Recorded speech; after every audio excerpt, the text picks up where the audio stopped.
Olá pessoal, tudo bem? Hoje a gente vai falar sobre um assunto que é famoso e que está precisando de uma atualização, mas nem todo vestibular vai fazer isso. Mas são os famosos cinco reinos. Esses cinco reinos, eles aparecem na maioria dos vestibulares, de um jeito ou de outro. E a ideia dessa aula é que a gente consiga ver esses conteúdos e consiga realizar essas habilidades. A ideia é hoje falar sobre quem é ou era o reino Monera.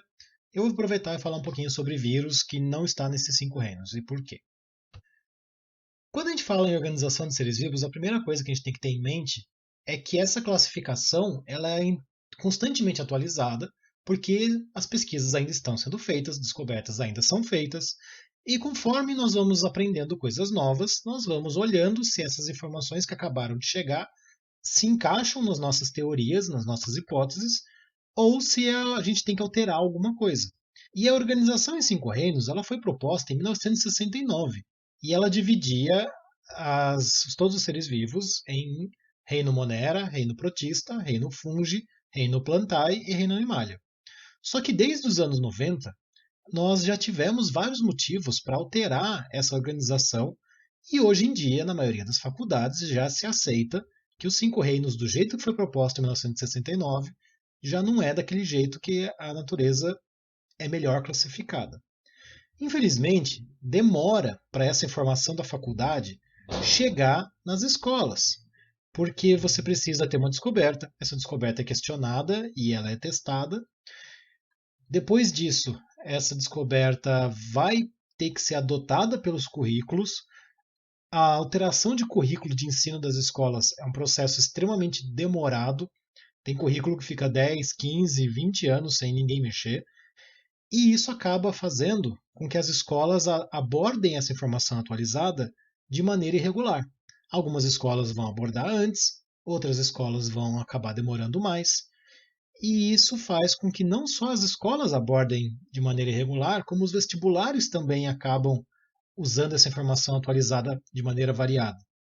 Então, nós acabamos ficando com um problema aqui, porque você vai encarar pela frente alguns vestibulares que ainda acham que existe os cinco reinos, e você vai encarar alguns vestibulares que provavelmente já perceberam que essa organização em cinco reinos não é tão eficiente e que existe uma melhor. Por isso que eu vou ensinar os dois jeitos, assim você na hora vai tentar entender como é que aquele vestibular está considerando. Para começo de conversa, vamos falar sobre os cinco reinos propostos por Whittaker lá em 1969. A ideia era dividir todos os seres vivos em cinco grandes grupos, então, e esses grupos eram formados por o reino Monera, que tinha todos os seres vivos procariontes, representados pelas bactérias e as cianobactérias. Lembrando, procarionte são aqueles organismos que não têm um núcleo formado por uma membrana. O DNA fica lá no citoplasma, certo? Não fica solto no citoplasma, mas ele está em contato com o citoplasma.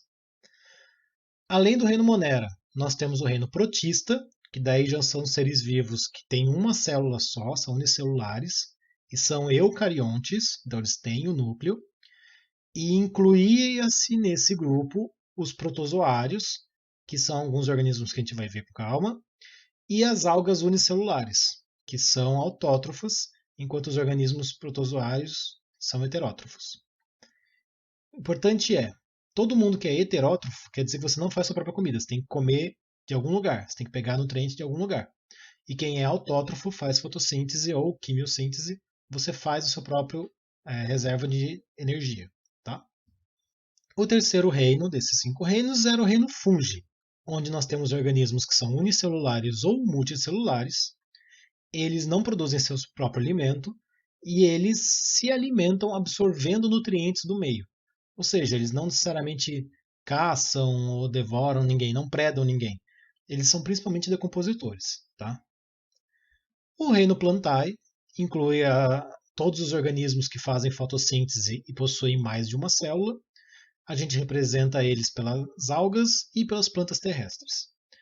E nós temos também o reino Animalia, que são os organismos que têm mais de uma célula, não produzem seu próprio alimento e para se alimentar usam o processo da ingestão. Tá? Aqui embaixo tem um glossário aí para vocês lembrarem desses nomes específicos que são importantes para quem vai fazer qualquer tipo de vestibular. O problema daquela classificação do Whittaker é que ele não tinha uma noção do tamanho da diversidade que é apresentada pelo organismo das bactérias. E que dentro desse grupo que eles chamavam de bactérias, tinha um outro grupo de organismos chamado arqueias, que tem semelhanças com as bactérias, mas também tem muitas semelhanças com os organismos eucariontes, então eles são considerados um grupo diferente. E aí está o nosso problema, porque se você tem um reino, você tem uma categoria que é maior do que todas as outras juntas, você não tem uma equivalência. Para fazer uma comparação e tentar te ajudar a entender o problema, imagina assim, imagina que você vai pegar uma criança e você vai separar os brinquedos dela. Então você vai criar 3 categorias para guardar ali no armário.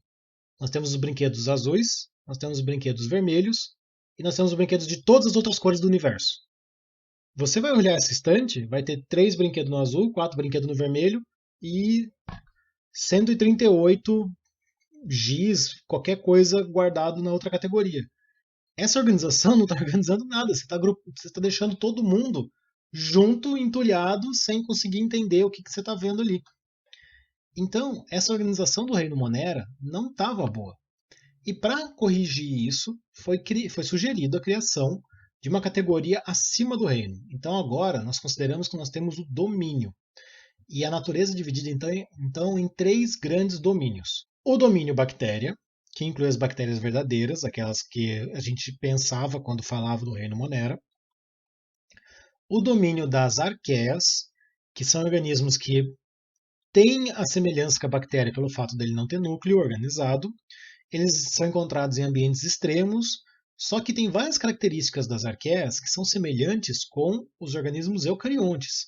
Então, o DNA deles é organizado com uma proteína chamada histona, ele tem algumas moléculas, os esteroides que ele produz parecido com a gente. Essas semelhanças fazem com que se justifique criar um domínio específico para as arqueias, porque afinal elas são o suficientemente diferente dos outros 2 grupos. E o terceiro domínio somos todos nós. Então é todo mundo que tem o DNA organizado num núcleo, o que inclui os 4 reinos que sobraram. A nossa árvore da vida, então, é organizada agora mais ou menos assim. Nós temos as bactérias, olha os grandes grupos de bactérias, como são variados. Isso aqui a gente está falando de grandes grupos, a gente não está nem entrando em detalhes. Para você comparar, olha o lado do eucarioto aqui, dos eucária. É mais ou menos o mesmo tamanho. E ainda nós temos essas arqueias separadas aqui no meio.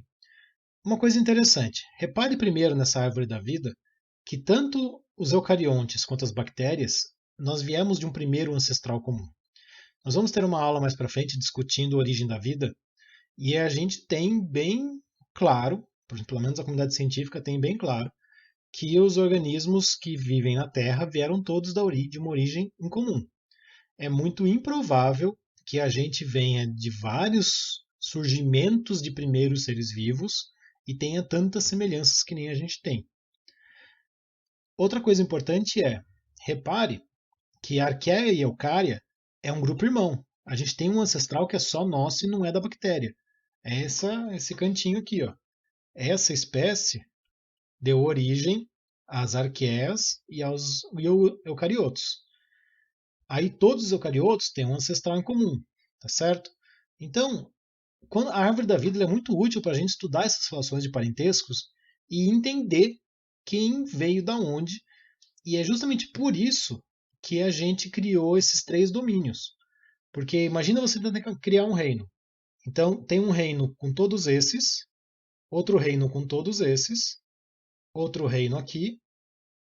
Aí tem um reino que é tudo isso,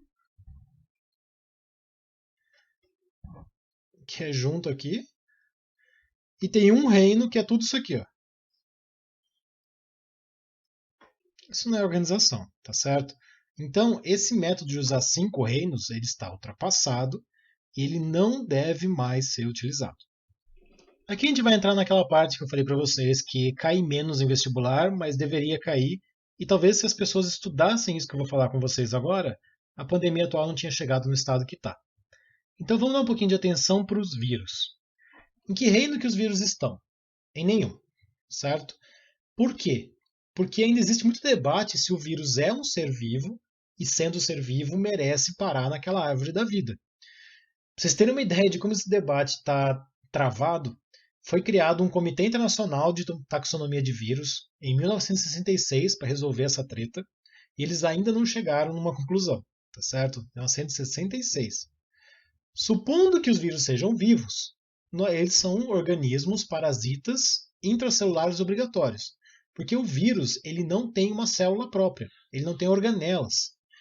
E para se multiplicar, ele precisa usar as suas organelas, as organelas da célula hospedeira. Os vírus são muito pequenos, eles têm nanômetros de diâmetro, e aí você vai olhar lá na física para ver o que significa um nanômetro, é minúsculo.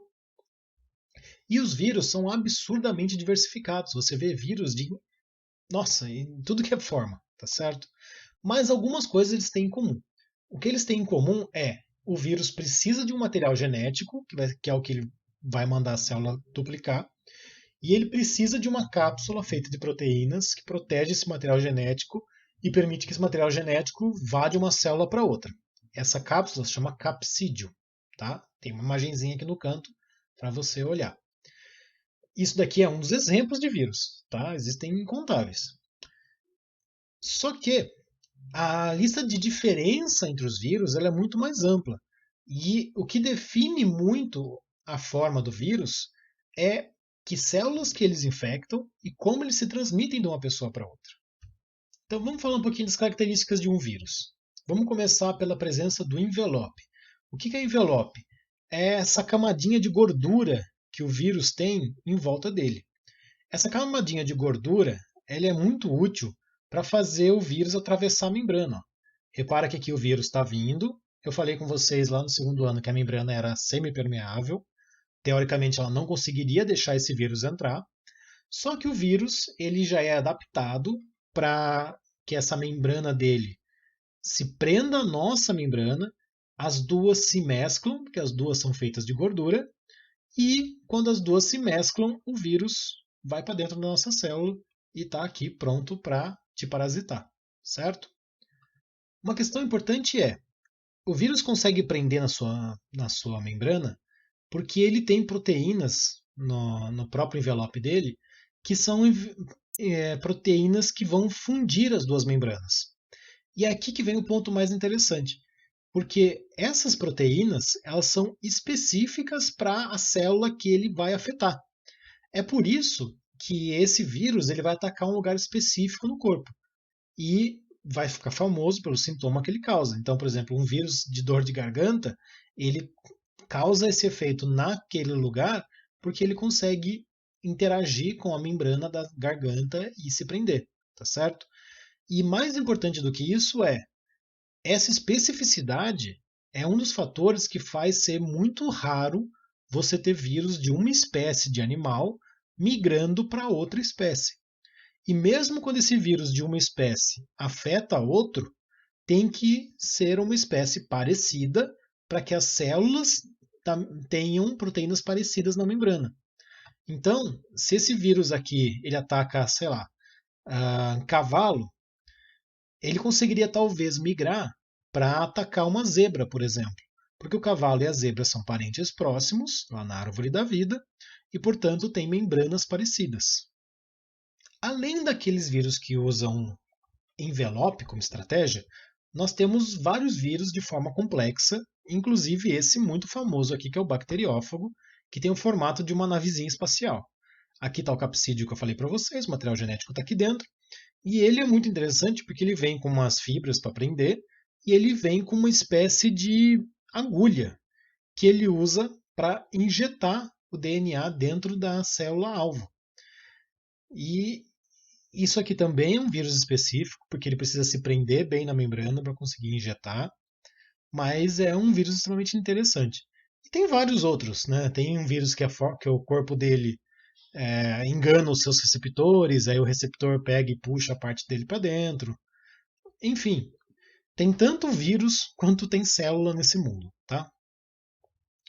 Aqui é onde começa a enlouquecer o pessoal aí que não entende direito do vírus e reclama que não faz, que remédio não aparece, que não tem vacina. O material genético do vírus também é muito variado. O nosso material genético, o material genético de todos os seres vivos, considerados vivos com certeza, ele é um material genético feito de DNA, e o DNA tem duas fitas. Por isso que o DNA é aquela espiralzinha, certo? Os vírus, contudo, não têm essa estrutura, necessariamente essa estrutura de DNA cheia de espiral. O vírus ele tem toda a variedade que você puder imaginar. Existe sim vírus com DNA com duas fitas. Tem vírus que o DNA tem só a fita azul, então ele é um DNA com uma fita só, que nem um RNA. E aí quando ele chega na célula, ele manda a célula fazer o outro DNAzinho dele. Tem vírus que tem RNA com duas fitas. Tem vírus que tem RNA com uma fita só. Ou seja, tem vírus de tudo que é forma, de tudo que é tipo, tá certo? E dependendo do que esse vírus usa, ele pode ser lido direto pelo ribossomo da célula, então seria um vírus rápido, ou ele pode precisar mudar o material genético dele. Essa mudança desse material genético, ela sofre muito impacto dependendo de que material que o vírus está levando e de onde esse vírus está se localizando, onde o vírus vai se estabelecer. E aí vem um ponto importante. Se esse vírus fizer uma coisa que a nossa célula considera normal, por exemplo, se for um vírus de DNA com duas fitas, lá no núcleo, ou um vírus de RNA, lá no citoplasma, beleza. Nosso corpo vai entender que é um RNA mensageiro e vai seguir as instruções. Se tiver no DNA, o nosso corpo vai entender que é um DNA que deve ser lido e vai seguir as instruções. Só que existem alguns vírus que vão fazer isso trocado. Ele pode ser um vírus de RNA que fica no núcleo, ele pode ser um vírus não do RNA mensageiro, mas do RNA complementar, ele pode ser um vírus de DNA que fica no citoplasma, tem tudo que é forma. E sempre que ele fizer esse processo diferente do normal para a gente, ele vai precisar ter uma proteína que faça o serviço para ele. Você não tem ninguém no citoplasma que lê DNA e você não tem ninguém no núcleo que lê RNA. Outra coisa que é muito importante quando a gente está estudando vírus é que nós temos dois tipos de vírus. Ou melhor, nós temos duas coisas que o vírus pode fazer na célula. E vários dos vírus fazem os dois, tá certo? Então, nós temos o ciclo lítico e o ciclo lisogênico. Alguns vírus, eles vão entrar no seu citoplasma e vão começar a atacar a sua célula e mandar a sua célula multiplicar ele até que a célula se destrua, tá? Isso é o ciclo lítico, é o ciclo número 1 aqui, que esse vírus entrou, mandou acopiar ele, mandou fazer vírus, chega uma hora que a célula para de cuidar de si mesma para só cuidar do vírus, e aí a célula morre naturalmente, porque ela fica sem fazer as coisas que ela precisa, ela fica sem substituir as suas partes que vão ficando desgastadas, e principalmente ela gasta toda a sua energia, todos os seus recursos para fazer vírus. Eventualmente, então, ela vai se desfazer, tá? Só que nós temos algumas linhagens de vírus que o vírus entra na sua célula, esse vírus vai se enfiar no seu DNA. Ó, repare que essa linha aqui é o DNAzinho. Nesse caso, eu estou falando de uma bactéria. A bactéria tem um DNA circular, eu falo mais sobre isso daqui a pouco. Tá? Mas o vírus, repare que ele está aqui, ó, ele está inserido no DNA, no caso aqui da bactéria, e a bactéria vai continuar vivendo e fazendo duplicação e duplicando o vírus junto com ela. Então esse vírus ele tem uma estratégia de se esconder dentro da bactéria, e conforme a bactéria vai fazendo mais bactérias, ela copia ele junto. E esse não é um problema só das bactérias. Depois que nós fizemos o projeto Genoma Humano, para entender o DNA dos seres humanos, nós descobrimos que em torno de 7% do nosso DNA são vírus que, ao longo de toda a nossa história evolutiva, acabaram entrando no DNA da nossa espécie, ou dos nossos antepassados, mais especificamente falando, e esse vírus ele sofreu um erro que não deixou ele sair. Por que sofreu um erro e não deixou ele sair? Porque a ideia do vírus não é ficar aqui para sempre. Esse vírus vai continuar aqui nessa célula até que alguma coisa faça um sinal de que não está tudo bem. Enquanto essa célula estiver saudável, o vírus fica ali guardadinho no DNA. Se essa célula sofrer um sinal de que ela não está bem, esse vírus vai fugir daqui e vai começar o ciclo lítico. É aquela ideia. Ah, eu vou ficar escondido aqui. Quando esse esconderijo não parecer mais um lugar eficiente, eu arrebento com ele e mando me copiar. Tá certo? Um vírus que gosta de fazer muito isso, pode ser uma curiosidade, é o vírus da herpes. Quem já teve herpes, saiba, aceite com o seu coração que você vai ter isso para sempre. Você nunca vai sarar da herpes. E você não vai sarar porque o seu sistema imune ele consegue atacar todos os vírus da herpes que estão no ciclo lítico. Só que parte desses vírus vão se enfiar no seu DNA e vão ficar ali esperando. Quando a gente fala que a pessoa está com herpes, ela não pegou de novo. É porque ela está com imunidade baixa. Se ela está com imunidade baixa, quer dizer que ela teve um ataque no seu corpo. E aí os vírus que estão no corpo, percebendo esse estresse, mudam para o ciclo lítico e aí a pessoa aparece de novo os sintomas e ela fica ali com uma marquinha na boca. Tá certo? Já que a gente começou a falar de exemplos, vamos falar aqui do HIV agora com calma. O HIV, ele é o vírus que causa a AIDS, tá certo? Então, a AIDS é a doença, HIV é o vírus. O vírus HIV ele é feito de RNA. Ele precisa virar DNA para poder ser lido pelo seu corpo. O seu corpo não sabe fazer isso. Então ele carrega uma enzima própria chamada transcriptase reversa. Você tem que decorar esse nome? Mais ou menos. O HIV ele é um vírus bem diferentão e bem famoso, ele pode aparecer de vez em quando no vestibular. Mas, justamente como ele é bem diferentão, é mais fácil de lembrar esse nome. Tá? O problema é, essa enzima ela está fazendo um processo que é só ela que faz. Então, ela vai cometer uma quantidade absurda de erros. E lembra que erro no DNA é sinônimo de mutações. E essas mutações elas podem ser ruins e elas podem ser boas.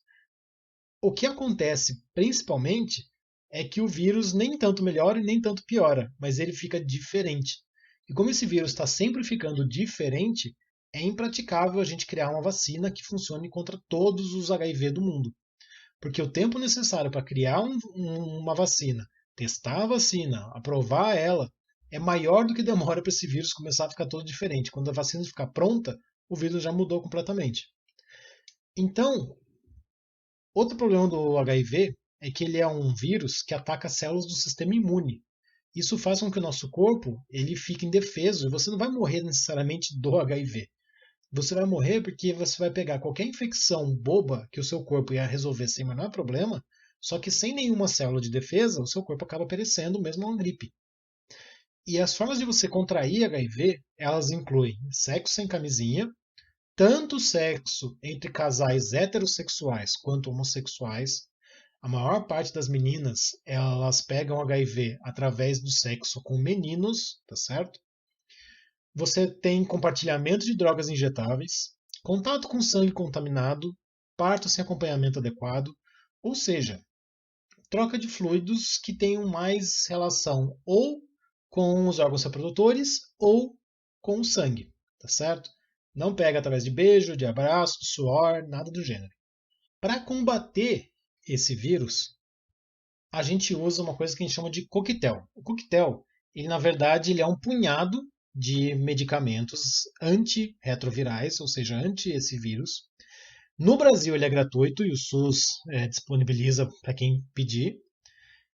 Nós somos um dos países que tem os melhores tratamentos para pessoas com AIDS no mundo inteiro.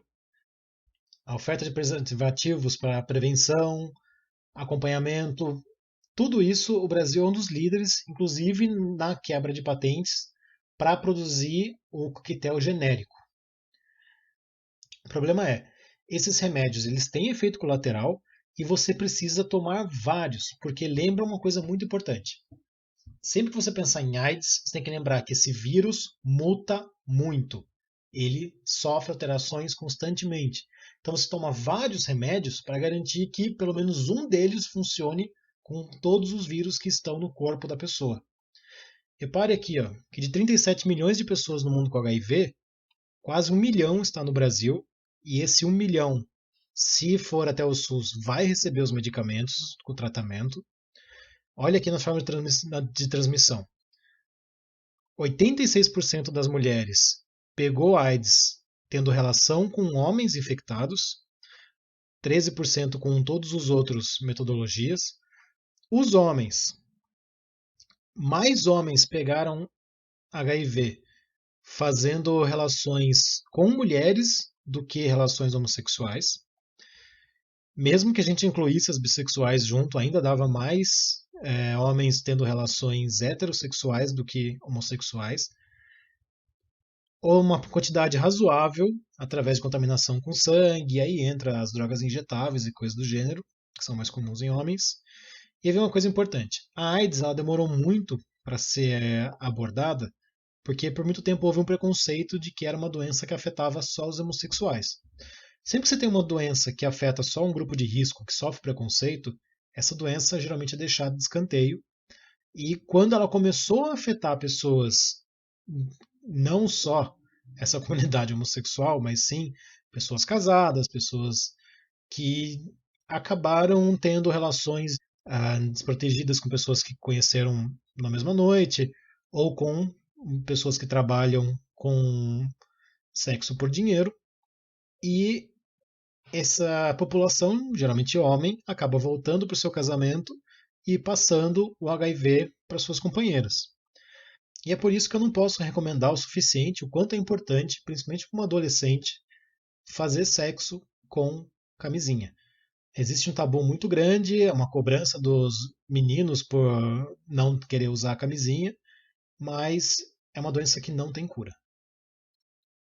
Vamos falar rapidinho aqui sobre uma doença que é a grande desculpa das pessoas anti-vacina. Então vamos quebrar um pouquinho esse mito, que é o influenza e o rinovírus. A gripe ela é causada principalmente pela influenza, que são vírus transmitidos de uma pessoa para outra através de gotículas de saliva que vão pelo ar. Elas podem afetar o trato respiratório, todo mundo já pegou gripe e sabe o que ela faz. A questão é, esses vírus eles são altamente mutagênicos. Então você pode até criar uma vacina, mas essa vacina não vai valer por muito tempo. É por isso que nós temos vacinas que são distribuídas todo ano, porque as vacinas que são entregues são para as variações mais comuns naquele ano, e você não pode parar de tomar. Não adianta você ter um idoso, por exemplo, que tomou ano passado e falou assim, não, já estou imune contra os vírus. Você está imune contra as linhagens de vírus do ano passado. Só que justamente como as pessoas estão imunes àquelas linhagens, elas tendem a desaparecer e abrir espaço na competição para novas linhagens. E aí vem uma coisa importante. Aqui vem a parte que os antivacina adoram. Eu tomei a vacina e mesmo assim eu peguei a doença. Sim, você pegou a doença porque você pegou uma das variedades menos comuns. Não estão todas as variedades de gripe do mundo prontas naquela vacina. O que você tem que ficar é feliz por você, em vez de ter pegado gripe duas vezes, ter pego uma vez só. Infelizmente para você, você pegou a versão mais rara. Cada um com a sua sorte, tá?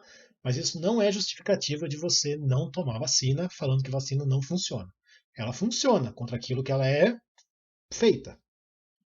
E aqui no Brasil, o que não falta é exemplo de vírus, né? Então nós temos a dengue, febre amarela, transmitidas pela fêmea do mosquito Aedes aegypti. Nós temos a varíola, que foi um caso de Vitória, que foi uma das primeiras vacinas e a gente conseguiu vencer essa doença, que é uma doença tenebrosa. Eu pensei em pegar uma imagem para vocês olharem. Achei melhor não colocar no meu slide. Se você quiser procurar imagens de varíola, procure por sua conta e risco. Mas é uma doença que foi erradicada e atacou muita gente nos anos 50. Herpes continua aqui, já expliquei por quê. Catapora a gente pega na infância, é raro a gente pegar de novo, mas algumas pessoas pegam. E o HPV, que é aquele vírus que eu comentei com vocês na aula de câncer, que ele é transmitido pelos homens, se instala no colo do útero, e ele pode causar câncer de colo do útero, e atualmente nós temos uma vacina. Então, se der certo e toda a população humana for vacinada contra o HPV, esperamos que o câncer de colo de útero seja o primeiro tipo de câncer que a gente vai eliminar. Eu sei que a aula está muito grande, então vamos parar por aqui. Essa semana eu não vou colocar nenhum exercício, porque não são muitos exercícios que tem de vírus aparecendo aí nos vestibulares. Então eu vou deixar para colocar um ou dois exercícios de vírus lá junto com os exercícios de bactéria da semana que vem, tá bom? Na semana que vem a gente vai falar sobre o domínio bactéria e o domínio arqueia. Até lá, aproveitem a semana aí para fazer os exercícios que ficaram para trás e a gente se vê na sexta-feira que vem.